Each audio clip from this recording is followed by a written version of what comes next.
लुधियाना के सुनील और उसकी बीवी रीटा एक अच्छे और संपन्न परिवार से ताल्लुक रखते थे। एक दिन रीटा की भाभी उसके घर आती है। रीटा, तुझे तो पता है तेरा भाई कुछ नहीं करता, ऊपर से 2 बच्चों की जिम्मेदारी, बेटी भी बड़ी हो गई है। तू तो बुआ है, कुछ मदद कर सकती है तो कर देना। कहाँ पैसे हैं भाभी, बस समझ लो किसी तरह हम लोग भी दिन काट रहे हैं।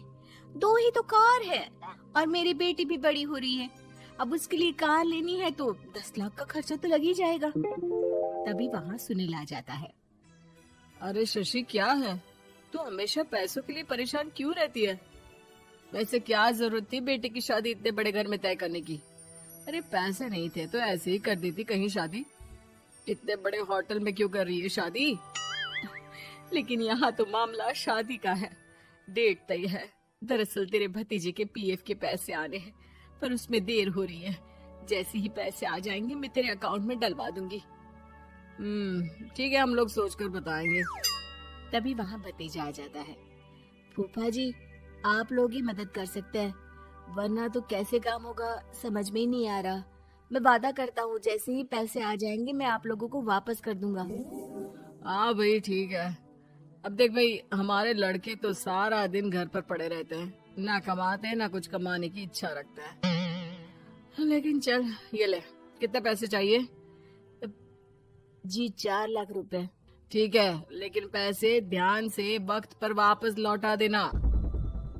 सुनील मुसीबत के वक्त बीवी के भतीजे की मदद तो कर देता है, लेकिन उन लोगों के जाने के बाद देख ले रीटा, तेरे मायके वालों ने मांगा तो दे दिया, वरना इन लोगों का मुझे कोई भरोसा नहीं है। अरे क्यों भरोसा नहीं है? इससे पहले तो कभी इन लोगों ने आपसे मदद भी नहीं ली। हाँ, ली तो नहीं, लेकिन पैसे की किल्लत ही रहती है ना इन लोगों के पास। अरे ठीक है ना, नहीं लौटा पाए तो भतीजे के ससुराल से निकाल देंगे। सुना है बड़े घर में शादी हो रही है। सुनील और रीटा पैसे तो दे देते हैं, लेकिन अगले रोज ही। हाँ भाई साले साहब, क्या हाल है? ठीक हूँ जीजा जी। क्या बात है, सालों बाद आपका फोन, जरूर कोई बात होगी, बताइए ना। अरे वो तेरी बड़ी भाभी आई थी, बेटी की शादी कर रही है ना, तो पैसे लेने के लिए मैंने दे दिए 4 लाख। सोचा भाई किसी गरीब की बेटी की शादी हो रही है, पुण्य मिल जाएगा। अच्छा किया जीजा जी, उनका बेटा बहुत मेहनती है, जल्द ही लौटा भी देगा। वहीं रीटा भी फोन करके हर किसी को पैसे देने की बात करती है। रीटा की भाभी शशि के पास उसके भाई का फोन आता है। तूने सुनील से पैसा लिया है क्या? नहीं भाई, सिर्फ बात की है, बोल तो रहा है कि दे देगा। वो लोग मदद करने वालों में से नहीं है, और मदद कर भी दे लेकिन समाज में गा गा कर हालत बुरी कर देते हैं। अब गाने दीजिए ना भाई, मैं क्या कर सकती हूँ, मेरे पास कोई ऑप्शन भी तो नहीं है। बेटी की अगले हफ्ते शादी जो है। शशि की बेटी की शादी हो जाती है, लेकिन शादी के 1 महीने बाद ही सुनील का फोन भतीजे के पास आता है। हाँ भाई, शादी तो हो गई हम लोगों की दुआ से। अब देख, ऐसा ही फायदा होता है पैसे वाले रिश्तेदार हो तो। तेरे वक्त पर हम कैसे खड़े हो गए थे, लेकिन अब पैसा लौटा दे भाई। जी, मैंने पीएफ के लिए अप्लाई कर दिया था, उसकी नोटिफिकेशंस मैं आपको भी भेज देता हूँ। मुझे लगता है 10 दिन में पैसे आ जाना चाहिए। जैसे ही पैसा आएगा मैं आपके अकाउंट में डाल दूंगा। और ना जी ना, कोई नोटिफिकेशन नहीं चाहिए, पैसा चाहिए, पैसा। ठीक है अंकल, बस 10 दिन का समय दे दीजिए। अभी हफ्ता भी पूरा नहीं होता कि भतीजे के पास उसके गांव के दूर के चाचा का फोन आता है। अरे बेटा, क्या बात है, सुनील के कोई पैसे ले रखे हैं तो दे क्यों नहीं देता? हाँ चाचा जी, बात तो हुई थी, 10 दिन का वक्त मांगा है, उम्मीद है हो ही जाएगा। अरे फोन कर रहा है, रोज बता रहा था कि बेटी की शादी में मदद की थी। अब क्या है ना, भले ही शादी 10 दिन रोक देते, लेकिन सुनील से मदद नहीं लेनी चाहिए थी। याद है ना, मधु की मदद करके कितना बदनाम कर दिया था उसने पूरे घर को सोसाइटी में। हाँ चाचा जी, मैं भी यही सोच रहा था कि उन लोगों से मदद नहीं लेनी चाहिए थी। कई लोगों के फोन आ चुके हैं। वहीं रीटा अपनी भाभी को फोन कर देती है। क्या है भाभी, कब पैसे लौटाओगी? पता है ना ये कितना बोल रहे थे, तुम्हारे बोलने पर मैंने पैसे दिए हैं। भाभी अब तो आपके बेटे की कार बेच दो और हम लोगों के पैसे दे दो। अरे लेकिन रीटा, बात तो 3 महीने की हुई थी ना, अभी तो 2 महीने भी नहीं हुए पैसा लिए, थोड़ा तो सब्र करो।